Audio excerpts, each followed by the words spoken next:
호국사를 떠나 소림사로 향한 장무기와 조미는 농사꾼으로 변복하고 소림사 인근 계곡에 도착했다.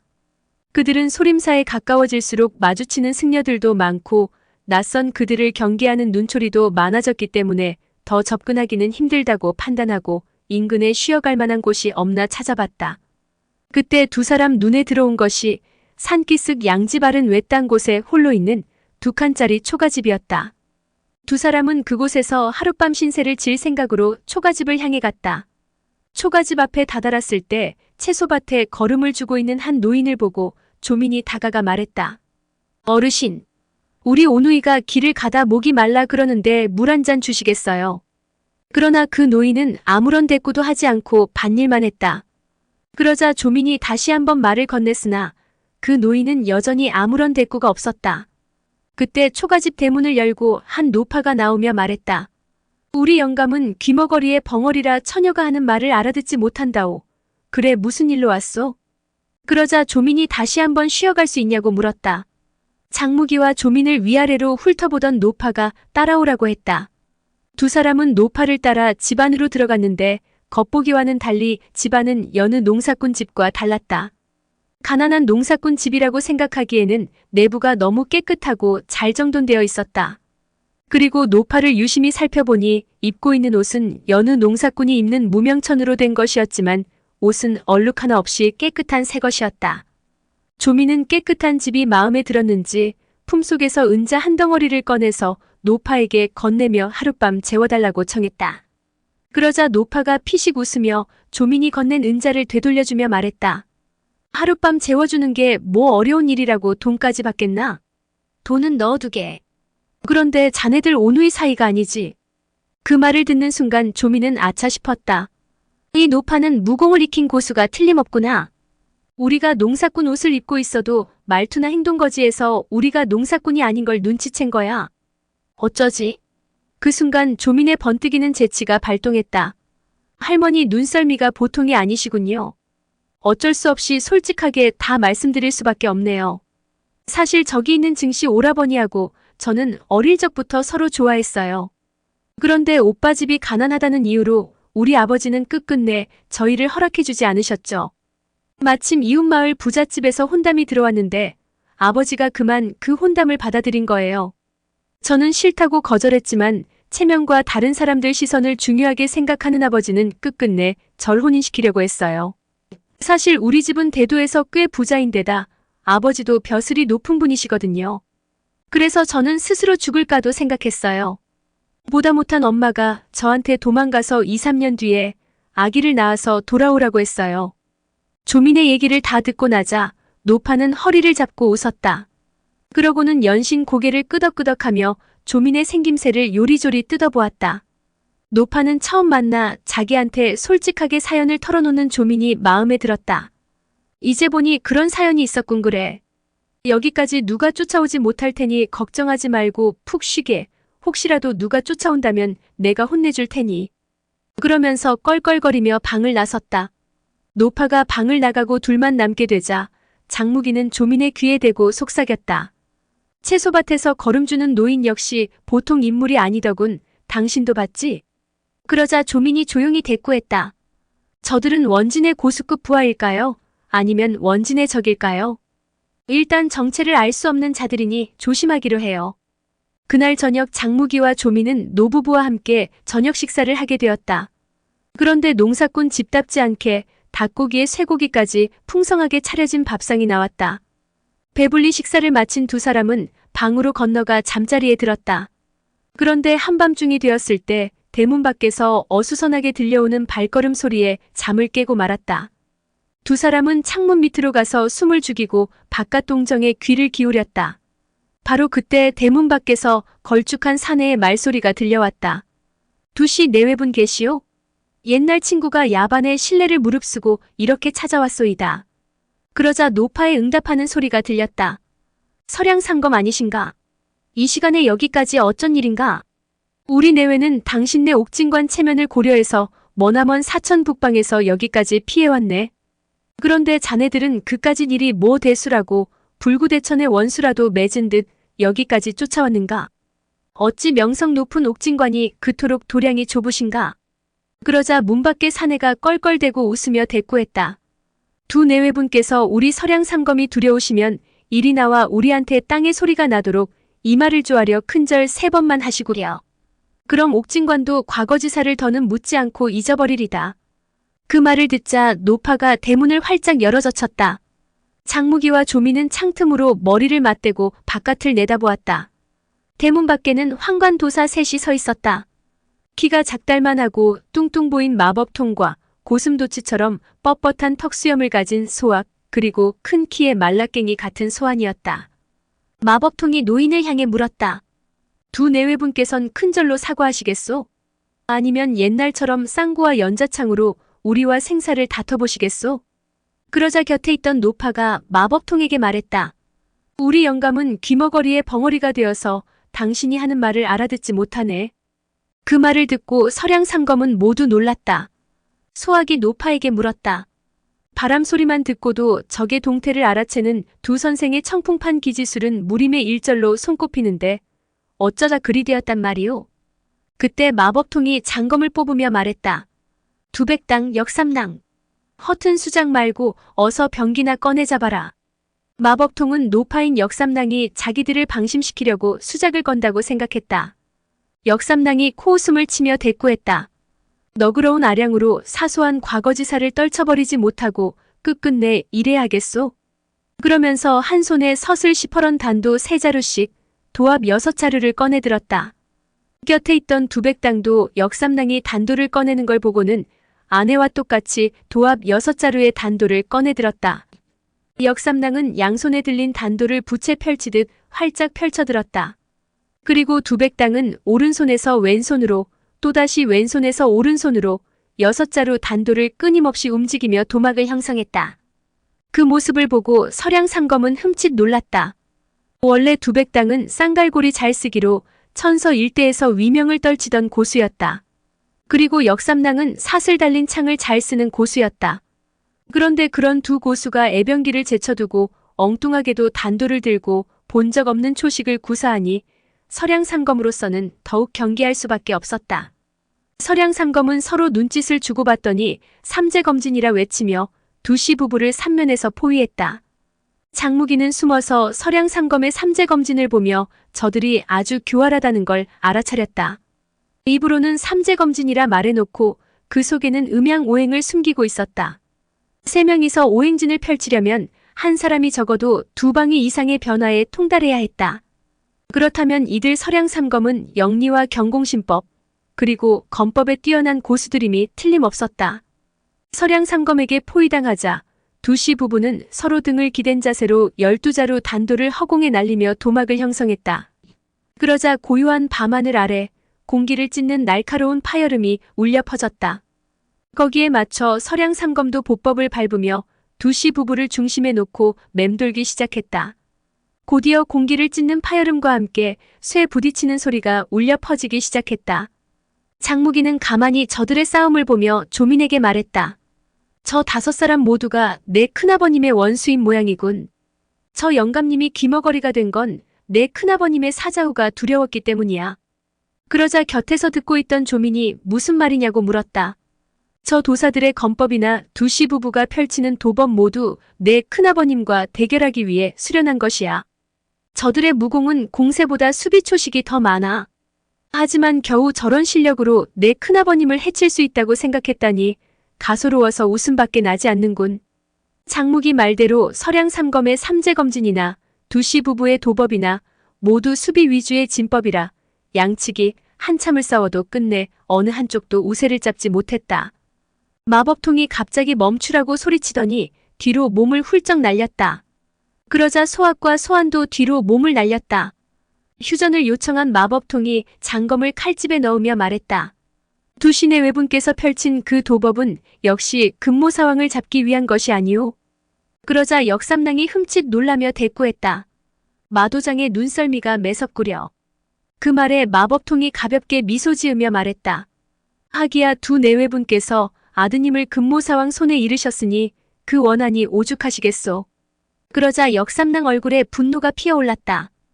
서량삼검의 삼재검진 또한 금모사왕을 잡기 위한 것 같은데 맞소? 소학이 그 말에 대꾸했다. 그렇소. 우리 역시 금모사왕을 잡기 위해 새로운 무공을 만들었소. 그 말에 역삼랑이 고개를 갸웃하며 물었다. 내 알기로 사손이 지금까지 옥진관 제자를 죽였다는 소리는 못 들어본 것 같은데 옥진관도 사손에게 받아내야 할 혈체가 있소? 그러자 마법통이 껄껄 웃으며 대꾸했다. 원한 같은 거야 물론 없지요. 우리 옥진관은 도룡도가 목적이요. 역삼랑께서 말씀하신 것처럼 우리 사이의 원한은 사소한 일이요. 그러니 지난 일은 모두 물에 흘려보내고 함께 사손을 찾는 것이 어떻겠소? 우리 건법이나 두신의 외분의 도법이나 모두 사손의 칠상권을 제압하기 위한 게 아니오. 마법통의 제안을 들은 역삼랑이 두백당의 손에 글씨를 썼다. 두백당 역시 역삼랑 손에 글씨를 쓰며 부부는 필담을 한참 나눴다.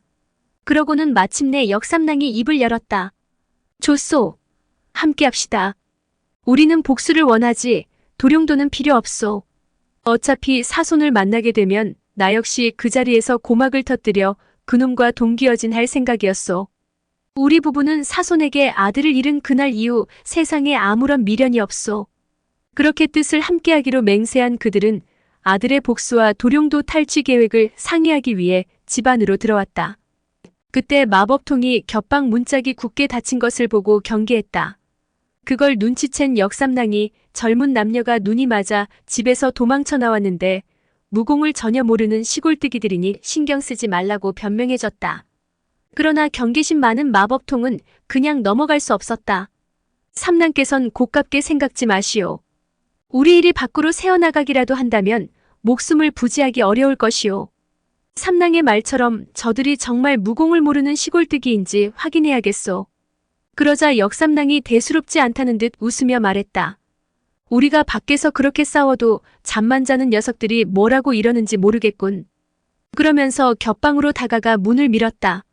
역시나 안에서 빗장이 걸려 있었다. 역삼랑이 오른손에 내공을 끌어올려 문을 밀자 빗장이 부서지며 방문이 활짝 열렸다.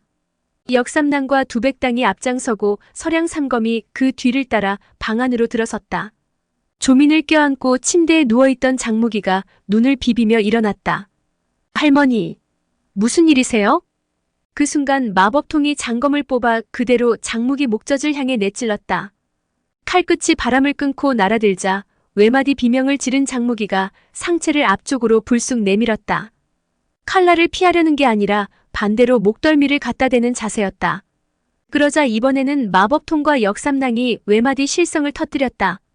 마법통은 급하게 팔꿈치를 굽혀 칼끝 방향을 틀었다. 하마터면 아무것도 모르는 젊은 청년 하나를 죽일 뻔했다고 생각하니 이마에서 진땀이 돋아났다. 장무기는 너무 놀란 나머지 넋 빠진 사람처럼 전신을 부들부들 떨고 있었다. 그때 곁에서 잠자던 젊은 여인이 앓는 소리를 내며 몸을 뒤척였다. 얼마나 피곤했던지 바로 옆에서 이런 소란이 벌어졌는데도 잠에서 깨지 못하고 있었다. 그때 소학이 마법통의 소매자락을 잡아당기며 속삭였다. 마형, 역삼랑 말씀이 맞소. 어서 나갑시다. 그러자 마법통은 장검을 칼집에 집어넣고 얼른 방을 나가버렸다. 그 뒤를 따라 사람들이 일제히 방을 나갔다. 역삼랑은 미안한 기색으로 방문을 조심스레 닫았다. 사람들이 모두 나가자 장무기와 조미는 침대에서 내려와 방문 곁에 귀를 대고 저들이 무슨 이야기를 나누는지 들어봤다. 그런데 아무리 귀를 기울여도 말소리가 들리지 않았다. 장무기가 조심스레 방문을 조금 열고 보니 그들은 찻잔에 물을 찍어 탁자 위에 번갈아 글씨를 써가며 의견을 교환하고 있었다. 저들은 장무기와 조민이 무공을 모르는 시골뜨기라는 걸 확인했음에도 조심성이 매우 많았다. 장무기와 조민은 엿듣는 걸 포기하고 침대로 돌아가 잠이 들었다. 침실밖 마루 쪽에서는 5사람의 소리 없는 손가락 밀담이 그칠 줄 모르고 계속되었다. 이튿날 아침 깨어나고 보니 서량삼검은 어느새 떠나가고 보이지 않았다. 장무기가 아침 식탁에서 역삼랑에게 물었다. 할머니, 간밤에 그 도사들은 무엇하러 왔답니까? 혹시 우리를 잡으러 온 건 아닐까 걱정했어요. 그러자 역삼랑이 웃으며 대꾸했다. 밤중에 길을 잘못 찾아든 길손이었으니 걱정하지 말게. 그것보다 점심 먹고 우린 소림사로 장작을 팔러 갈 텐데 자네도 한 짐 져다 주지 않으려나? 장무기는 그 말을 듣고 이들이 본격적으로 소림사를 염탐하려 한다는 걸 눈치챘다. 그렇다면 장무기 입장에서도 거절할 이유가 없었다. 장무기가 흔쾌히 좋다고 승낙하자 역삼랑이 웃으며 말했다. 혹시라도 스님들이 묻거든 우리 아들이라고 둘러대게. 그 말을 듣고 장무기가 가만히 생각에 잠겼다가 입을 열었다. 할머니, 혹시 저희 두 사람이 이 댁에서 일손을 좀 거들어드리면 안 될까요? 매번 낯선 곳으로 도망치는 것도 이제는 지쳤어요. 그러자 역삼랑은 흐뭇하게 웃으며 그렇게 하라고 했다. 역삼랑은 장무기를 보며 죽은 아들을 떠올렸다. 오후가 되자 장무기는 두씨 부부를 따라서 잘 마른 장작 한 짐씩 지고 소림사로 올라갔다. 그런데 사너리쯤 올라가자 정자를 지키고 있던 승려들이 이들을 가로막았다. 외부 사람은 아무도 절에 들어가지 못하니까 헛걸음하지 말고 내려가시오. 그러자 역삼랑이 늙은 몸을 이끌고 어렵게 올라왔는데 이번만 좀 봐달라고 통사정을 했다. 승려들이 가만히 이들의 행색을 살펴보니 귀머거리에 벙어리 노인과 허리 굽은 노파에 효심 깊어 보이는 청년이 무슨 위험한 일을 벌이겠나 싶었다. 승려들이 역삼랑에게 말했다. 오늘만 특별히 뒷문으로 안내하겠습니다. 내일부터는 절에 오시면 안 됩니다. 감사 스님이 이 일을 아시면 저희가 크게 혼납니다. 그러면서 승려 한 사람이 두씨 부부와 장무기를 뒷문을 통해 주방으로 안내했다. 장무기가 부엌 뒤편에 장작을 차곡차곡 쌓아놓고 나오니 두씨 부부와 주방 감독 스님이 이야기를 나누고 있었다. 그때 주방 감독 스님이 장무기를 위아래로 훑어보더니 말했다. 젊은이, 몸이 아주 튼튼하게 생겼구먼. 일도 잘하겠어. 어떤가? 여기서 한두어 달 잡일 좀 거들어주지 않겠나? 한 달에 은자 5전씩 줌세. 중양절을 전후해서 사찰에 오실 손님이 1000명이 넘는다던데 일손이 부족해 그러네. 그 말을 듣고 곁에서 역삼랑이 옳다구나 싶어 자기가 먼저 냉큼 대답했다. 예하. 스님 말씀대로 여기서 일 좀 거들어주고 돈을 벌면 집안 살림에 도움되지 않겠니? 장무기도 생각해보니 괜찮겠다 싶었다. 소림사 승려 중 자기 얼굴을 아는 이가 적지 않았지만 주방은 외딴 곳에 있고 소림사 내에서 직급이 낮은 사람들만 드나들 테니 눈치껏 피해 다니면 2달은 충분히 버틸만 하다고 생각했다. 어차피 소림사 내에서 사손의 행방을 찾으려면 위험을 무릅써야 했다. 외딴 곳이라도 소림사 내부에 있으면 낮에 일하고 한밤중에 은밀하게 움직이면 될 터였다. 장무기가 흔쾌히 승낙하자 주방 감독 스님은 뛸 듯이 기뻤다. 감사 스님이 주방에 일손이 부족하다고 경내에서 사람들을 뽑아보내주기는 했으나 그들은 모두 연불 외우거나 무공 수련하는 것만 했던지라 거친 주방일에 적응하지 못했다. 오히려 주방일에 방해만 될 뿐이었다. 그런데 좋은 일꾼을 얻었으니 어찌 기쁘지 않겠는가? 장무기는 그날부터 소림사 주방에서 잡일을 도맡아 했다. 그렇게 일주일이 지나갔다. 그동안 역삼랑은 조민을 데리고 2차례나 다녀갔다. 물론 장무기의 입을 통해 소림사 내부 동태를 파악하기 위해서였다. 장무기는 일주일 동안 사손의 행방을 알만한 단서를 찾으려 노력했지만 별다른 소득이 없었다. 죄수도 사람이니만치 끼니 때마다 식사를 나르는 사람이 있을 거라 생각하고 그 심부름꾼을 찾으려 했었지만 어찌된 노릇인지 며칠 동안 그런 사람을 찾을 수 없었다. 그렇게 시간은 흘러 9회째 되던 날 밤, 장무기는 잠결에 어렴풋이 들려오는 호통 소리를 듣고 깨어났다. 그 외침은 발리 바깥에서 나는 소리였다. 장무기는 조용히 숙소에서 나와 지붕 위로 뛰어 올라갔다. 귀를 기울여 보니 소림사 왼쪽 우거진 숲속 그곳에서 병기 맞부딪히는 쇳소리가 울렸다. 장무기는 경공신법으로 소리나는 쪽으로 소리 없이 다가가 나무 꼭대기 위로 뛰어 올라갔다. 몸을 숨기고 소리나는 쪽을 바라보니 6명이 2패로 나뉘어 혼전을 벌이고 있었다. 그중 한 패는 바로 서량상검이었다. 그리고 그 상대는 소림사 승려들이었다. 시간이 흐를수록 싸움의 판세는 소림사 승려들 쪽으로 기울어지고 있었다. 한순간 소환이 소림 승려의 궤도를 막고 비명을 지르며 그 자리에 털썩 쓰러졌다. 소환을 쓰러뜨린 승려가 곧바로 마법통에게 달려드니 마법통은 소림 승려 2사람의 공격을 견디지 못하고 목을 베어 죽고 말았다. 마법통의 몸이 앞으로 고꾸라지던 순간 소학의 비명이 들렸다. 2승려가 소학 쪽으로 고개를 돌리니 소학이 오른쪽 무릎을 꿇고 칼로 땅을 짚은 채 겨우 버티고 있었다. 그 앞에 한 승려가 피가 뚝뚝 떨어지는 궤도로 소학을 겨누고 있었다. 오른쪽 허벅지를 깊게 베어 움직이지 못하는 소학을 소림 승려 세 사람이 포위하고 물었다.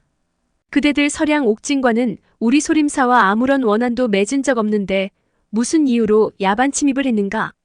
소학이 피를 철철 흘리면서 참담한 기색으로 대꾸했다. 패전지장이 무슨 할 말이 있겠소? 그러자 노승이 차갑게 비웃으며 말했다. 그대들은 사손을 빼내러 왔든지 도룡도를 꿈꾸고 왔든지 둘 중 하나겠지. 이때껏 사손이 옥진관 문화제자를 해쳤다는 소문을 들어본 적이 없으니 필시 도룡도 때문이겠군. 헌데 그따위 보잘것없는 실력으로 소림사에 침입하다니 자네들은 천년 소림이 우스웠나 보군. 그 말을 듣고 놀림당하고 있다는 생각이 든 소학은 분노에 치를 떨었다. 소학은 어차피 죽을 거 혼자 죽지 않겠다는 생각으로 필생의 일격을 눈앞에 있는 소림 승려에게 내찔렀다. 긴장이 다소 풀린 채 소학을 비웃던 소림 승려는 갑자기 소학이 동기어진할 목적으로 맹렬히 공격해오자 황급히 몸을 틀어 칼을 피했으나 그만 왼팔을 찔리고 말았다. 그 순간 곁에 있던 두 승려가 궤도를 내려쳐 소학을 그 자리에서 죽였다. 그런 다음 승려 셋은 말 한마디 없이 서량 상검의 시체를 하나씩 주워들고 사라져버렸다. 장무기는 그들을 뒤쫓기 위해 몸을 날리려고 했다. 그런데 바로 그 찰나 수풀 속에서 미세한 기척을 감지하고는 그 자리에 멈춰 기척을 죽였다. 하마터면 큰일 날 뻔했다고 생각한 장무기는 숨을 죽인 채 적들이 움직이기만 기다렸다. 그렇게 반시즌이 지나자 매복한 사람이 손뼉을 쳤다. 그러자 멀리서 손뼉 치는 소리가 들리더니 곧이어 6명의 승려가 수풀 사이에서 일어났다. 그들은 더 이상 침입자가 없다고 판단했는지 절간으로 돌아갔다. 모두 떠나자 장무기도 숙소로 돌아왔다. 소림사 경내의 경계태세는 생각한 것보다 훨씬 엄중했다. 그 사건이 있은 후 다시 며칠이 지나고 8월도 이제 중순에 접어들었다. 장무기는 중양절이 다가올수록 조급해졌다. 그는 위험을 무릅쓰고라도 소림사 경내를 뒤져보기로 했다. 하늘이 도왔는지 저녁부터 천둥 번개를 동반한 비가 억수같이 쏟아졌다. 아무리 소림 승려들이라도 천둥 소리와 빗방울 떨어지는 소리 때문에 밖에서 움직이는 장무기를 감지하는 것은 힘든 일이었다. 소림사 경내에서 제일 중요한 근거지는 나한당, 달마당, 반야원, 그리고 방장스님의 거처인 정사였다. 장무기는 소림사 경내를 수색하다 우거진 대나무 숲속 깊숙이 자리 잡은 곳에서 반짝이는 불빛을 찾아냈다.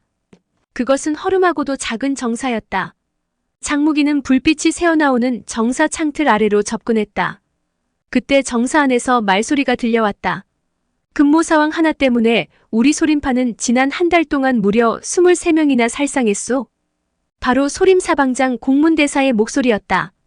거기다 명교의 광명좌사 양소, 광명우사 범요, 백미응왕 은천정, 청익보광 위일소가 번갈아가며 금모사왕의 석방을 요구해왔소. 그들의 요구를 계속해서 무시하면 명교가 가만히 안 있을 텐데 어찌하면 좋겠소? 더구나 장교주가 모습을 안 드러내는 것도 걱정이오. 우리는 대도 만안사에서 큰 은혜를 입었는데 장교주가 나타나 석방을 요구하면 어찌해야 한단 말인가? 바로 그때 방 안에서 음침하고도 늑수구레한 말소리가 울렸다. 장무기는 가슴이 철렁 내려앉았다. 포대화상 설부득의 건곤일대기 속에 갇혔을 때 들었던 그 목소리, 아리와 함께 광명정지하에서 도망쳤을 때 들었던 잊을 수 없는 그 목소리. 그 목소리의 주인공은 다름 아닌 원진이란 법명으로 이름을 고친 악적 혼원병력수 성곤이었다. 오늘의 영상은 여기까지입니다. 영상이 도움이 되셨다면 구독과 좋아요, 알람 설정 부탁드립니다. 시청해주셔서 감사합니다.